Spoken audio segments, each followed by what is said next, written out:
Hello, I'm setting up the last second preparations for today's event. Let me see. Ah, let me find. There you go. Let me find Daniel.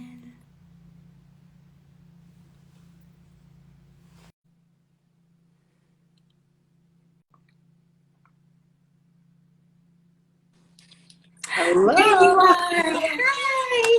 Hi. Hi, how are you?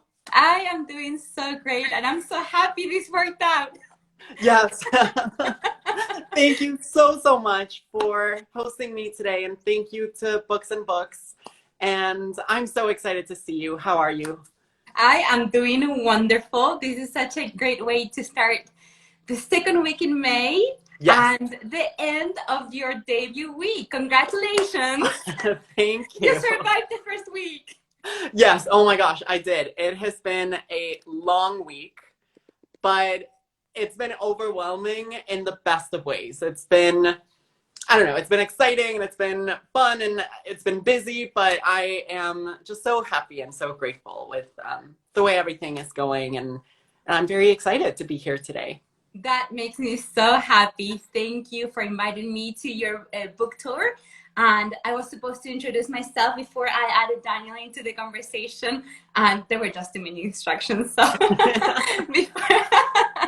before I start our conversation, I'm so excited to ask you everything about your beautiful, beautiful book.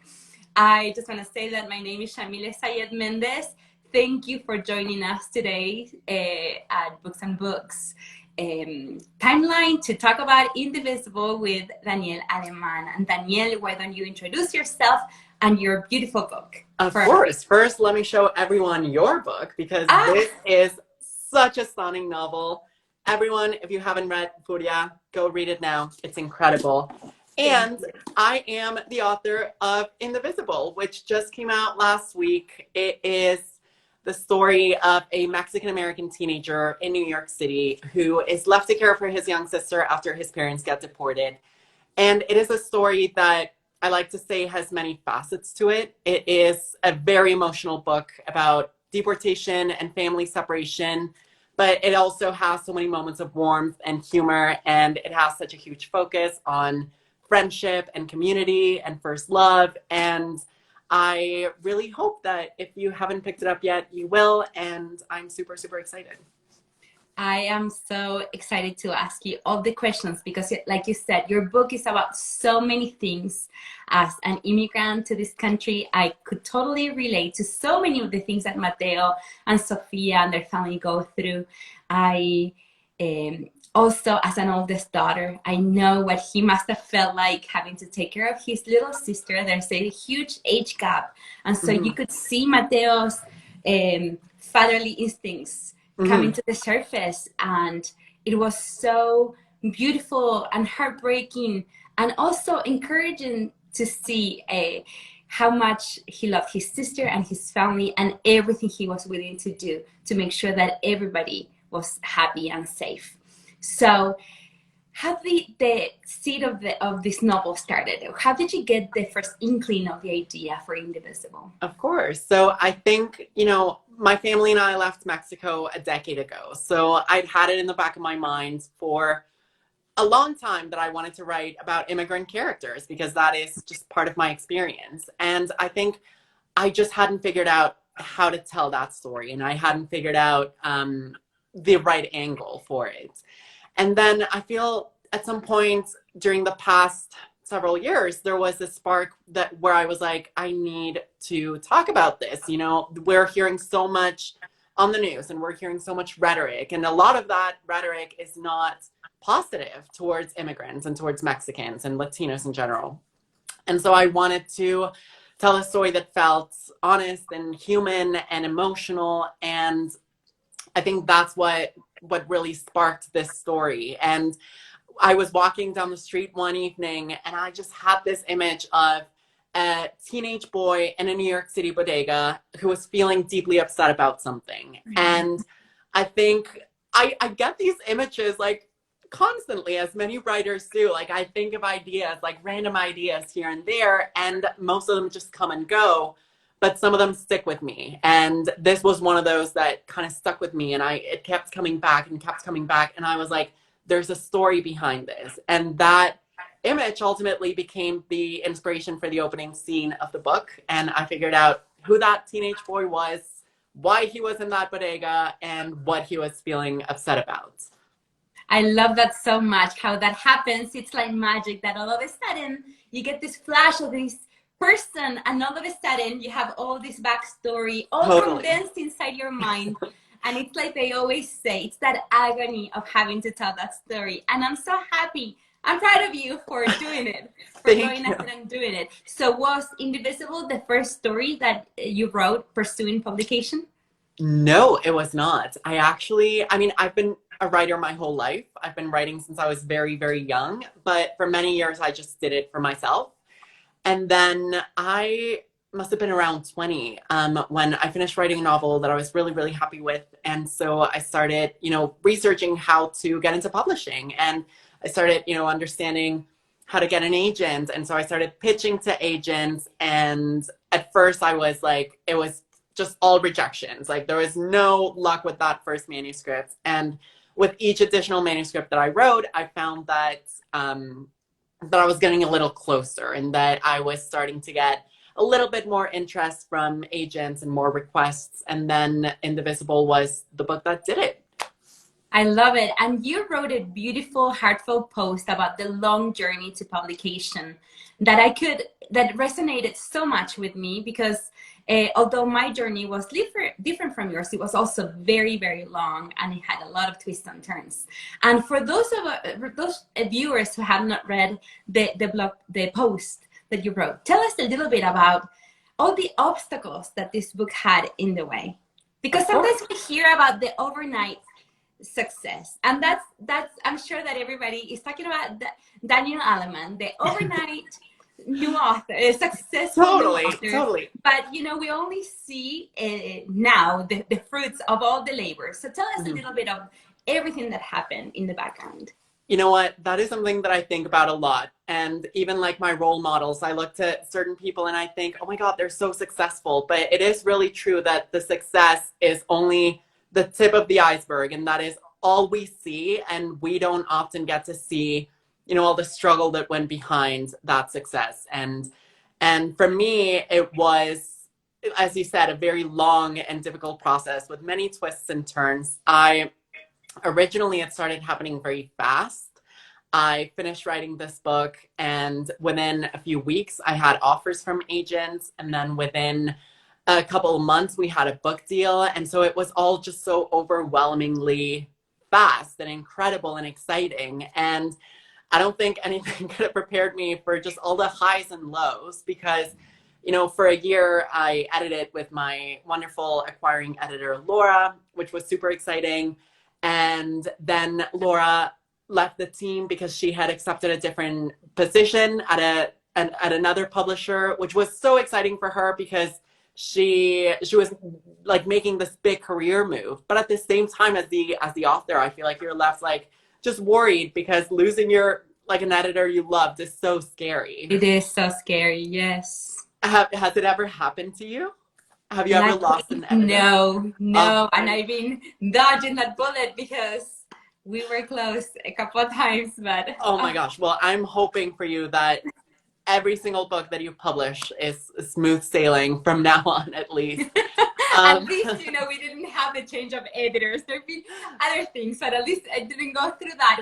Totally. I can imagine, because the editor that gets your book is the person who loves it as much as you and your agent, and is so invested. And it can be so scary when someone new comes on board, because you want that same level of commitment. Totally. Yeah, totally. And so I worked with a new editor at Disney, and who was great, and she was fantastic. And then there was a whole transition where it was announced that my book and 1,000 other books had been acquired from the Disney Book Group to Hachette. So I had to get a third editor at my new publisher. And then there were like missed opportunities of honors that I couldn't accept. And just the pandemic, it also just, was such a huge unexpected thing for so many of us who had books releasing in this past year. Yes. And what I found, and you can tell me a little bit about your journey with Furia, but what I found is that even though it's not what we expected, and it's definitely different from what a normal book launch would be, I found that I'm very happy and I'm very satisfied with the way everything is going. And it's perhaps also because I've never had that point of comparison. Exactly. I've never had that in-person launch event. But I don't know, it's been such a magical week, and it's been super exciting just to, to watch the response of the book and just to be able to share it after all the ups and downs and all the twists of this journey. I'm super excited that it's finally out there. I agree. I feel like when the journey has been so difficult and you wanted this so much, and it finally happens, and you could have never foreseen everything that happened in the world.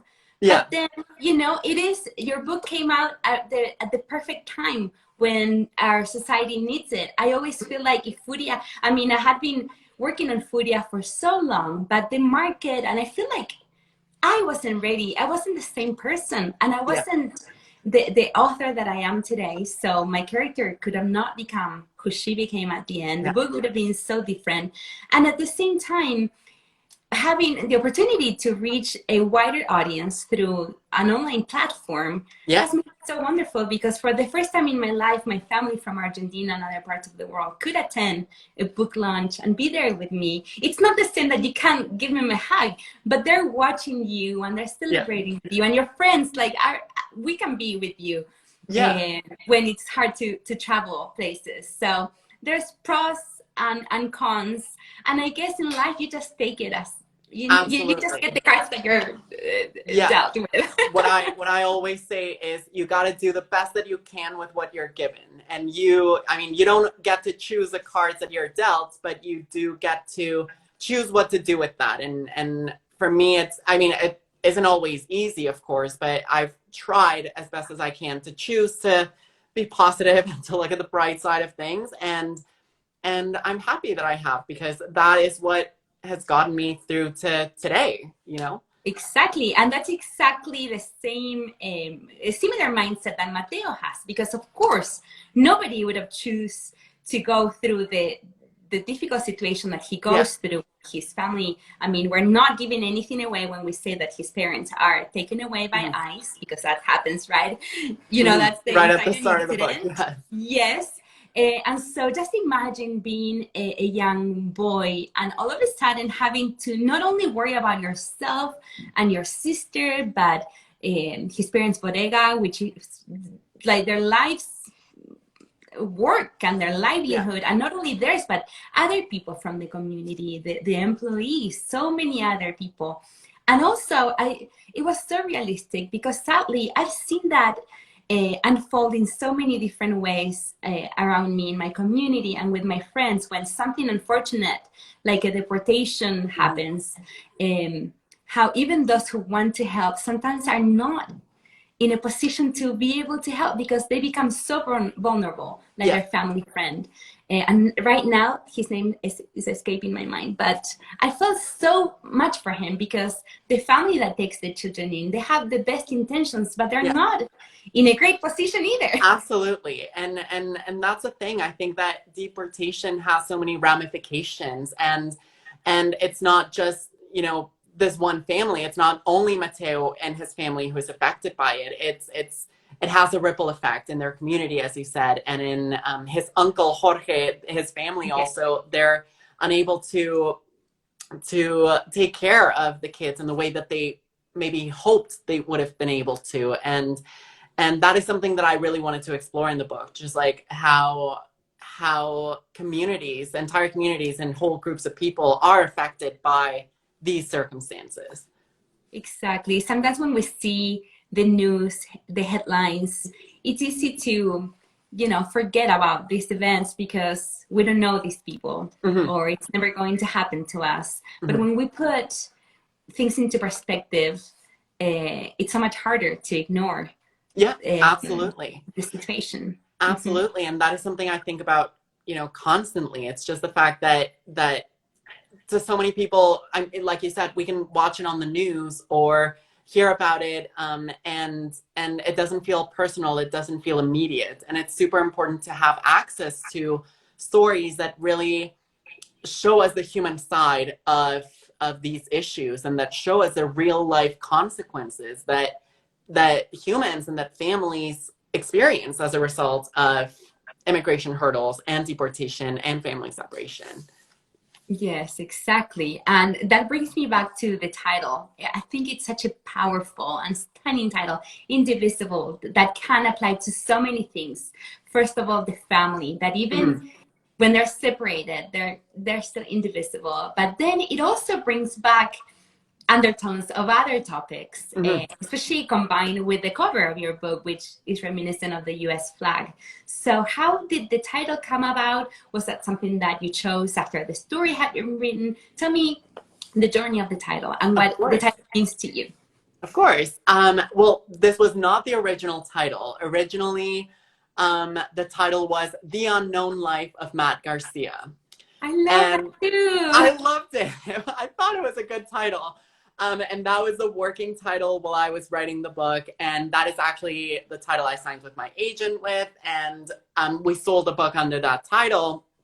And then I knew all along, my agent from the start told me it may not end up being the same, just because it happens to so many books. It's part of the process. The editor, the publisher may choose to change it. And that's a completely normal part of it.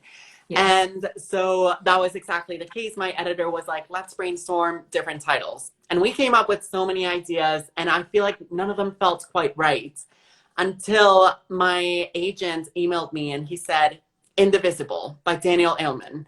And I was like, there's something there. I was like, there's something. And I started thinking, and the more I thought about this word, the more obvious it became that this was a word that was very relevant to Mateo's family. As you said, despite their circumstances, they do manage to remain united, and they are indivisible no matter what obstacles come their way, or no matter how circumstances separate them.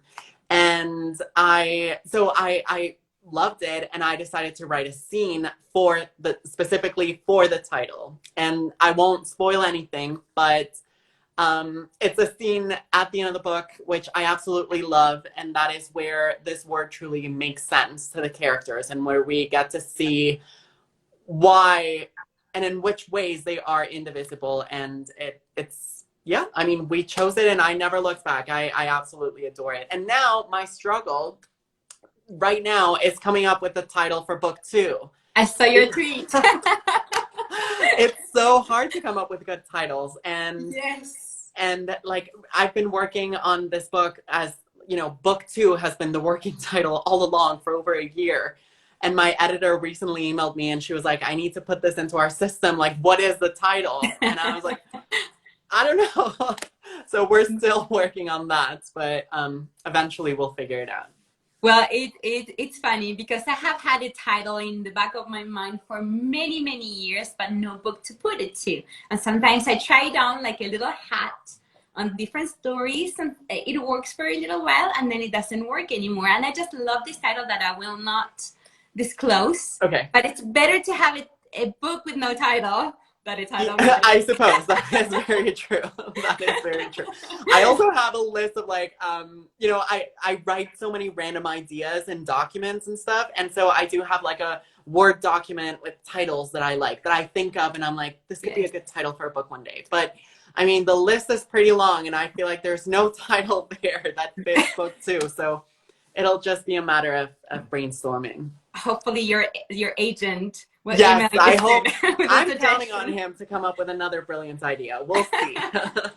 I love that so much. Before I go on to the next question, I want to remind our viewers that you are welcome to ask questions in the comments. And I have a whole list of questions, but I will also be going through your comments. And so anything that you want to ask Daniel, please go ahead and put it in the comments, and I'll go find it. So let me see. How much, okay, this is a question that I've been wanting to ask, because I mean, immigration's laws change all the time. I came to this country back in 1998, and the laws, I mean, basic laws remain the same, right? But Mhm. there are so many little details that change over time, that at a certain point there are certain amendments to laws that allow people who came here and overstayed their visa, they can fix their situation without Mhm. having to go back to their countries. Other times, during other administrations, they absolutely have to go back to their countries Mhm. with all the threat that entails. And like that, there are so many other little details. So, Mhm. how much research did you have to do for this book? Or was there something that happened in real life that made you go back to your story and rework parts of the plot? That happened to me with Furia, because Furia is about a soccer player.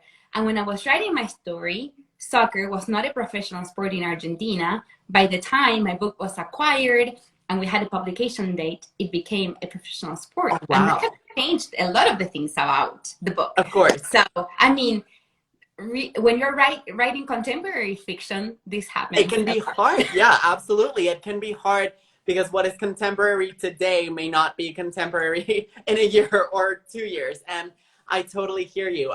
For Indivisible, there was so much research that went into it. And a lot of it, my goal was to really get a very, very deep picture of the deportation process and the family separation process. And it was important to me to understand the legal and political sides of this crisis. And I read so many legal texts, and I read even like court transcripts. I got a chance to connect with immigration lawyers who clarified a lot of things for me. But ultimately, my goal with this book was not necessarily to portray the legal process and the political side of it, but rather to deconstruct it so that I could explore the human side of it, which is an angle that I think we don't get to see enough.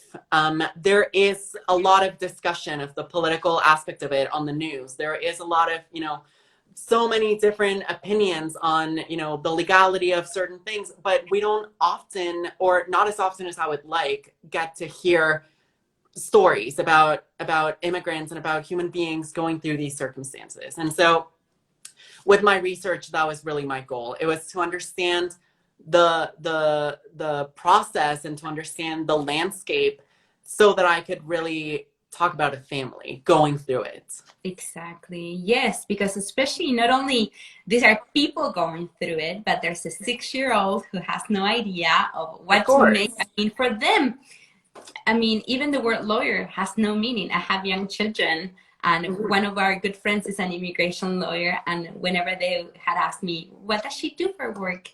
They don't understand Of course. boundaries and rules. And then, with a teenage brother, when, I mean, they have that hope and that optimism, and then to have to face this harsh reality. So I Of want to talk a course. little more about Mateo. He loves Broadway. He was such a complex character, and I say this in the way that I would say a complex person. He was just a whole human in the Mhm. pages of the book. I love him so much, and I felt so much for him. He has such big dreams for the future. What were your dreams at that age? I've always dreamt of being a writer. Like, it has always been just the biggest thing. And I've been writing my whole life. Ever since I knew what, it meant to publish a book, I wanted to publish a book. And I remember writing my little short stories, which were like pretty bad, and just dreaming like, oh, I'm sure someone one day will want to publish this. So I feel like I've just been a dreamer my whole life in that sense. I've always had these big ambitions and these big hopes for the future. I think one of the things that I was talking about the other day is I always also loved being in front of a camera and loved being on a stage. And that is something that is true for Mateo. Mateo wants to be an actor. His biggest dream is to become a Broadway performer. For me, that wasn't something that I ever really got to develop or to pursue in any form or way. I've never received like training as an actor or anything, but I felt when I was crafting this character that it was important for him to have strong dreams, and that was the shape that they took. I really wanted him to have this very clear image of who he wanted to become in the future. And I wanted him to have this dream that may have seemed impossible and that may seem so out of reach, but that at the same time, I think, so many dreams feel that way. And for me, for so many years, I felt like just being here talking to you, during my book launch week, would have been impossible. And still, like, we're here. And I think that, that is something that I really love about this character also, that he has big dreams and he's willing to work really, really, really hard for them. I love that so much. Now I want to ask you something more into the craft aspect of being a writer, because Mateo's voice is so authentic.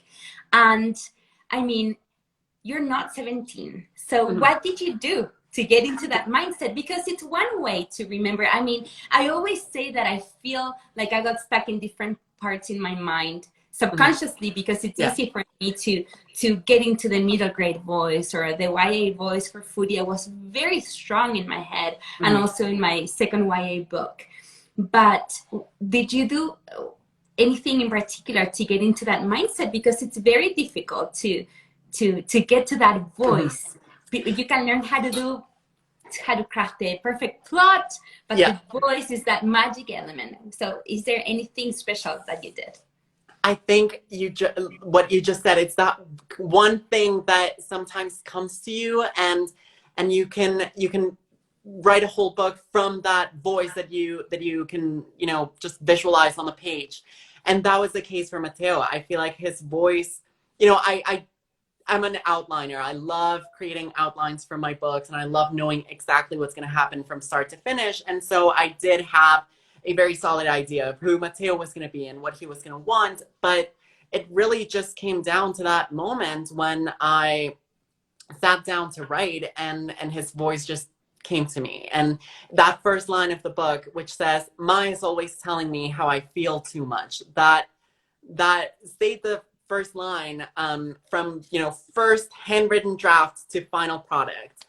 And I think for Mateo, it was also really important to me to leave a lot of myself on the page. I don't think I had ever written a character where I actively set out to write a reflection of myself. I'd always just written characters that were, similar to me in some ways and very different to me in other ways. And with this character, I really wanted it to feel personal and intimate. And so as I was writing, the more pieces of myself, and like I said, one of those things was just having Mateo have big dreams, because I've always had big dreams. And it was really important to me for him to also have that, and for him to see the world in a certain way, which is how I've also at times seen myself, in the way in which I interact with my community and with my friendships, and even, his first love storyline. Like there are tiny pieces of me and my own teenage years in there. And I think that's how this character came to be. It was a mix of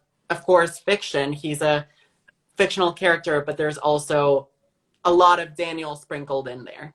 I love that so much. That's just perfect. And with that said, what was the most fun part to write? What was the scene that you had the most fun writing? It was a scene that a couple of readers have called, and I like to now call, the cockroach incident. It involves a cockroach. And this is also one of those scenes that, like, it was one of the first scenes that came to me. And I was like, there needs to be this moment with a cockroach. And funny enough, I'm terrified of cockroaches. I am. They're like my biggest phobia, I would say. And so it was just funny to me. It was almost like making fun of myself in a way to put a cockroach in the book. And that moment, I was really scared when I got to it, because I was like, this is one of those scenes that I've just been visualizing for so long that I want to get it right. It's just one of those moments where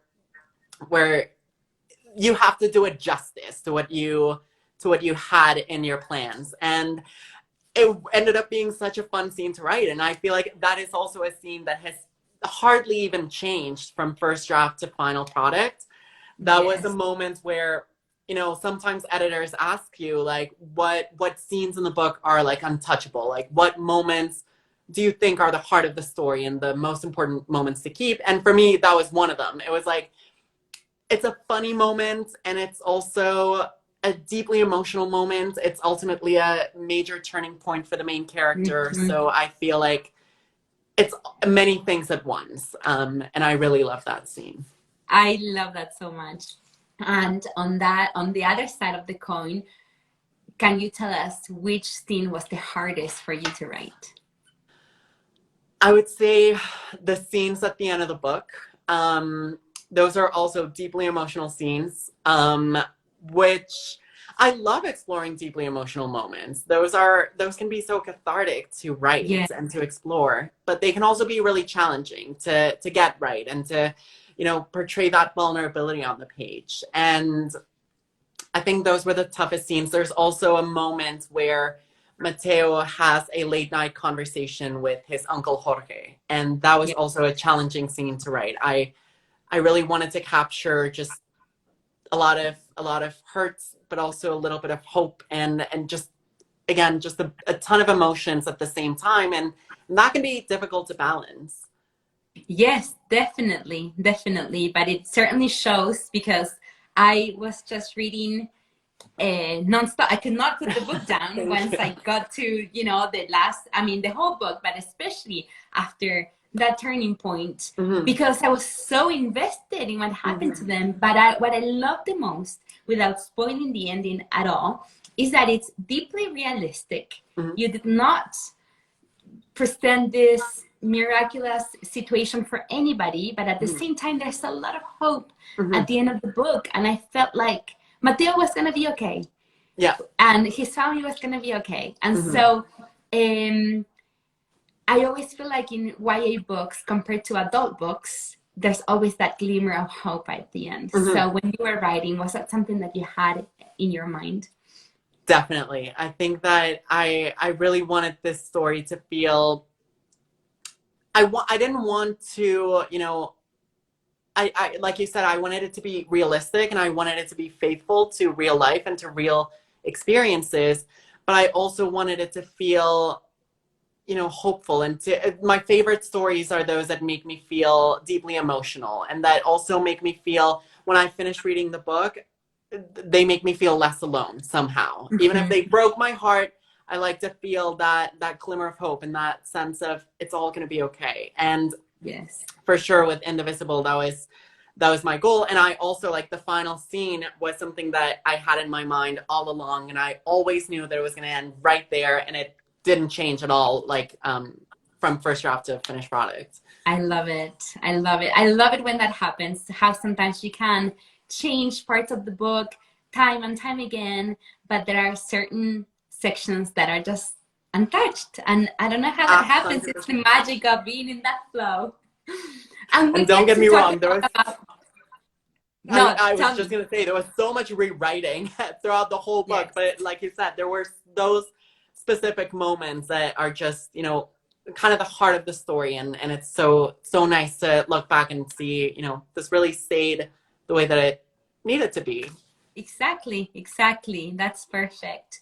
And we got to talk a lot about Mateo and his sister and Uncle Jorge and his family. And tell me about some cast members that don't get a spotlight usually when you get to talk about your book. Who would you like to talk about? I love Mateo's friends, Kimmy and Adam. They are, um, they're, I think, in a way, a reflection of my own friendships, but also in a way, friends that I wish I had in some ways. Yes. Um, Kimmy especially is someone who is deeply loyal, and she is, a reflection of a couple of the friends that have remained by my side for so many years and through so many things, and she is someone who is going to be by Mateo's side no matter what. And there is conflict in the book because there's miscommunication, because Mateo doesn't feel like he can open up to his friends. There's this huge side of his family and this huge monumental thing happening Mhm. to him that he is scared to show. And I feel like at some points throughout my life and as a teenager, I also had certain things that I was scared to say out loud, and that you ask yourself, what will happen if I say this, and will people see me differently, and will they change the way they feel about me? And that is what happens in Mateo's mind. And what he finds, I think, is that his friends truly love him no matter what. And that, you know, they're able to bridge that distance and that miscommunication that exists between them because their friendship is bigger than anything else. And that is also something, you know, it's so lovely to have friends like that. Exactly. That's such a treasure. Mm-hmm. Because these are the friends that will be with you throughout your life. And I can think of some of mine that I met arriving in the United States as a 19-year-old when I didn't know anybody. And today is one of their birthdays. Oh, yay. And we're still friends to this day, so long ago. So I was happy that Mateo had the support. And with Mateo having all these dreams and having gone through this situation that a lot of people can't comprehend, and this heartbreak that sometimes a lot of people will not experience in their life, where do you see him 10 years from now? I don't want to spoil anything, but I do think that Mateo, you know, from the start of the book, he has big dreams to go to college, and he dreams of getting an education, because I think his parents have also told him all along that it's important to get an education. Yes. And I do see Mateo going to college. I don't know if I see him necessarily obtaining his dreams of becoming an actor. Maybe he would, maybe he wouldn't. But I think what is most important to him is to look after his family. And I think that as long as he found a path that allowed him to give his parents and his sister stability and the best life that he could give them, I think that he would feel that he has succeeded. And that is, I think, where I would see this character.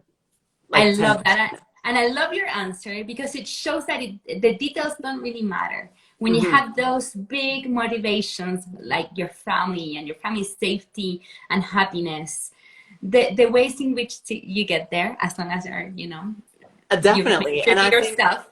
Yeah. And that is something also that I wanted to explore in the book, how sometimes your dreams and your own ambitions may need to take a back seat because there can be things that are more important that may need your focus. And for Mateo, this is true. He finds that his family needs him and that, you know, he needs to take care of his sister. And as big as his dreams may have been, perhaps they need to take a back seat because now his priorities have changed. And that is a reality of life. And that has been something that I've experienced, you know, with, you know, my big dreams my whole life. And at times I have been forced to put them on the back seat, and at times I've been able to pursue them, and it's just this balance, I think, of having to decide which responsibilities need to come first. Exactly. I love that. I love that so much. Let me see. Okay, so with that said, what's something that you would like the readers to keep months after having read the book? Because we don't set out as authors with a message, but what is something secretly that you would love that they kept in their hearts? I think I want them to keep that little warm feeling that I described a little while earlier, that feeling of, you know, perhaps this book broke your heart, but it also put it back together. And it made you feel less alone in some ways. And it made you feel seen in some ways. And that is something that I love about books and about stories. And those are the stories that I keep coming back to, and that they're my favorite. And that is something that I hope readers will experience. And I hope that they will look back on a character like Mateo and feel inspired and feel like they too can overcome, and they too can go after their dreams, and they too can build something for themselves. I love that. I love that so much. Well, I have a couple of other questions, but before I go to our viewers' questions, I see that they've already typed some.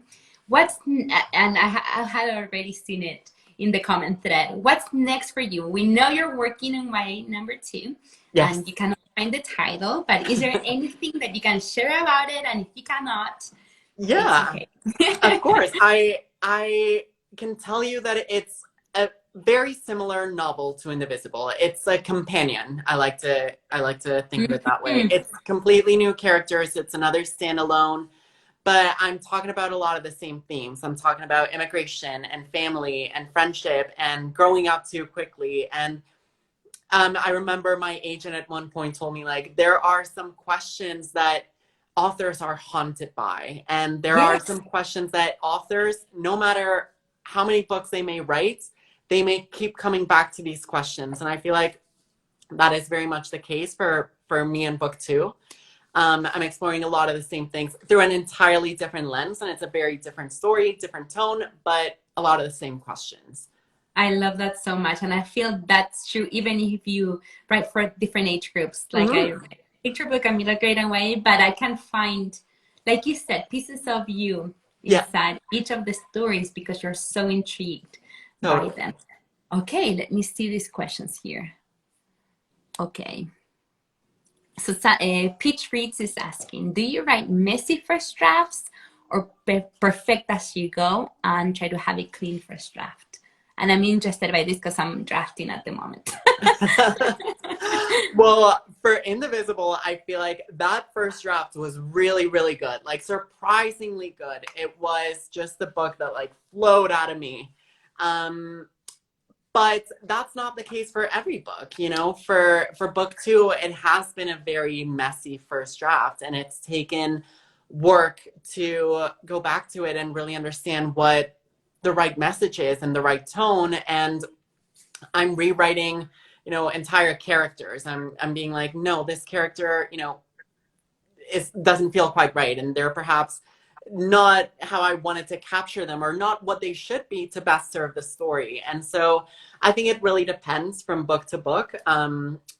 Getting a first draft right is so rare, but it's the best feeling in the world. And one day I'll write another good first draft. But for now, I'm in the editing, you know, struggles, which is, I think, a huge part of writing is editing. So it's also, exactly, as writers, we have to get used to that, and to the idea that our stories will grow the more we work on them, and that we will grow as writers too. I love that too. I needed to hear that so much because sometimes it's a whole different experience. Correct me if it's different for you. But when I was writing, before I was agented, or I had a book deal, or I had a book under contract and my editor was waiting for me, I could just write for myself. I could, it was very different. So how has it been different drafting this book? And I mean, you said that you've been working on it for the last year, but you know, like, I'm sure that with Indivisible, you had first pass pages and you had the galleys, and now you have to be on tour. I mean, we're not traveling, which is one of the pros of the pandemic, that we can be home and work. But at the same time, the emotional overload, because these are all beautiful emotions of baby week, but it's hard to go back to that draft. And also, having succeeded in a book resonating with readers, now we have that standard, or that bar. So how do you feel about I'm still, you know what, that is a question that I feel like I love the opportunity to ask authors like you who have multiple books out, because, and I really, really want to hear your answer to it.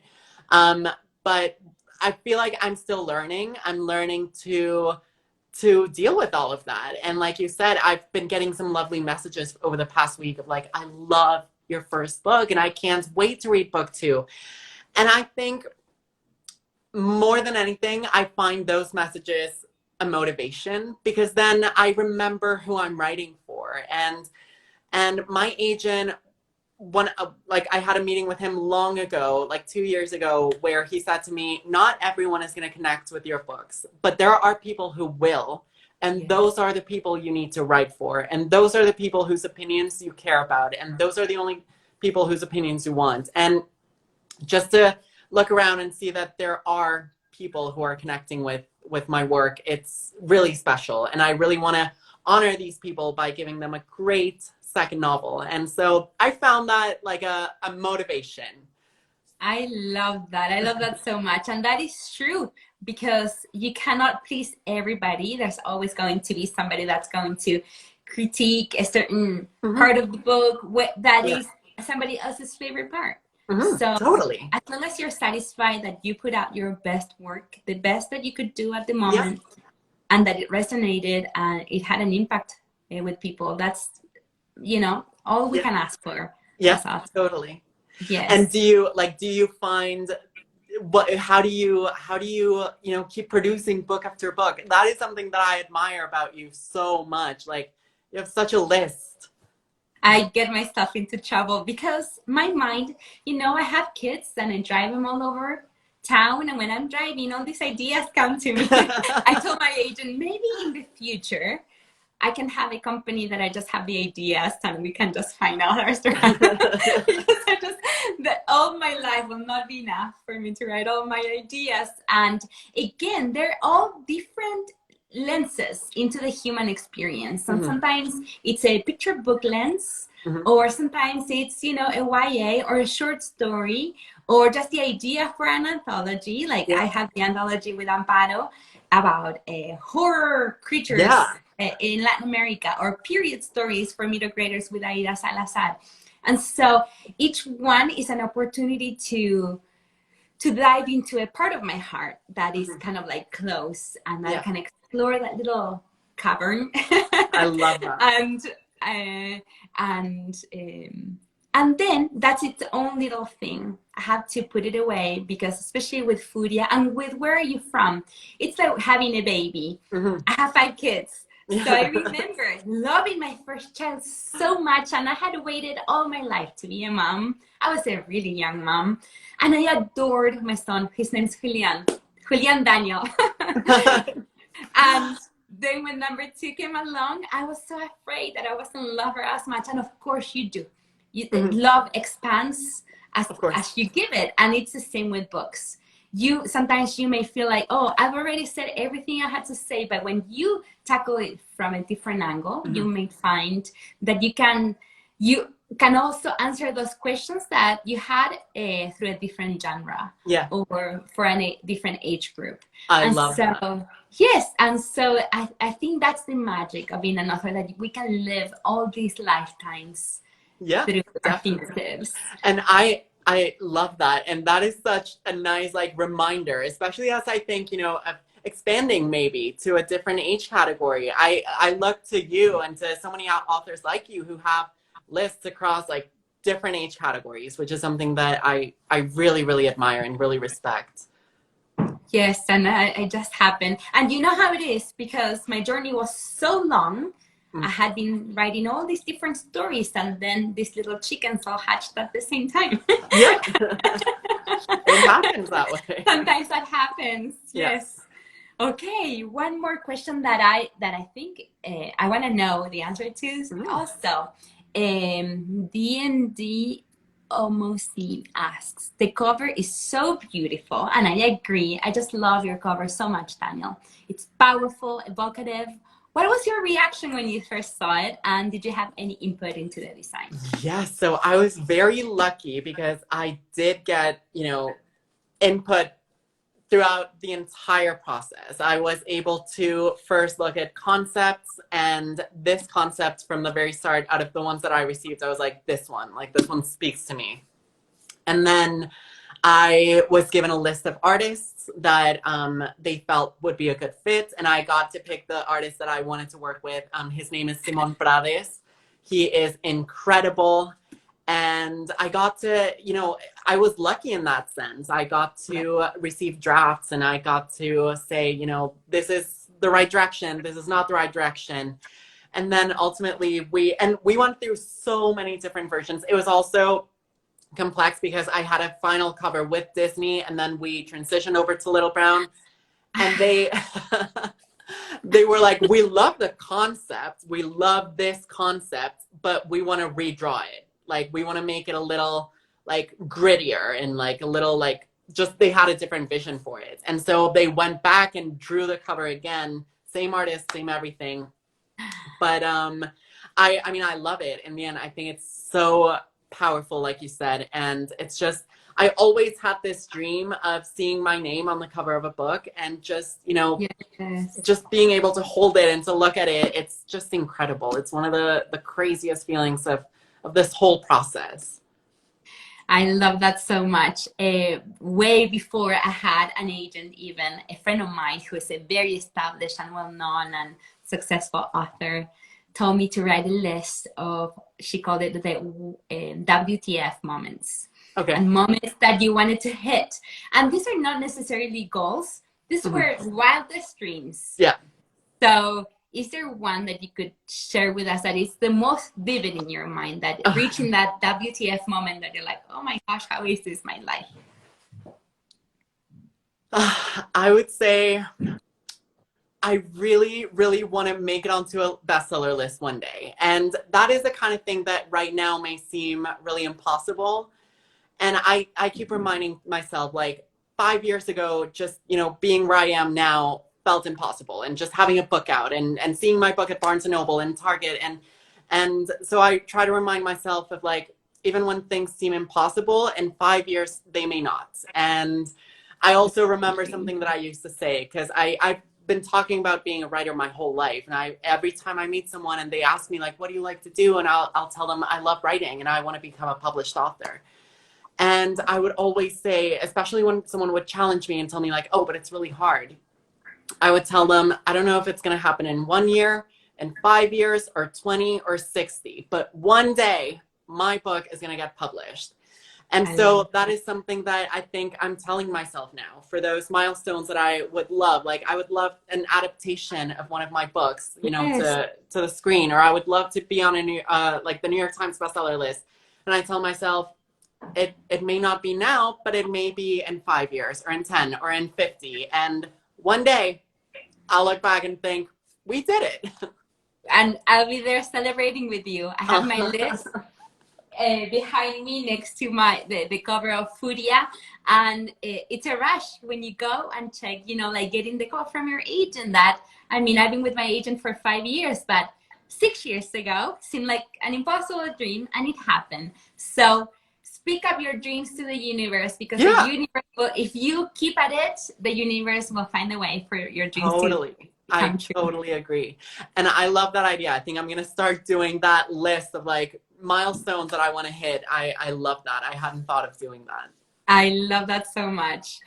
And let me see what else. We already talked about your next book. Is there anything else that you sometimes want to say in one of these talks that nobody asks you, or something that, I find it in my experience that because I was talking so much about my book, I realized all these threads of thought or this analysis that, of course, I couldn't have ever put it on purpose. My subconscious did it for me.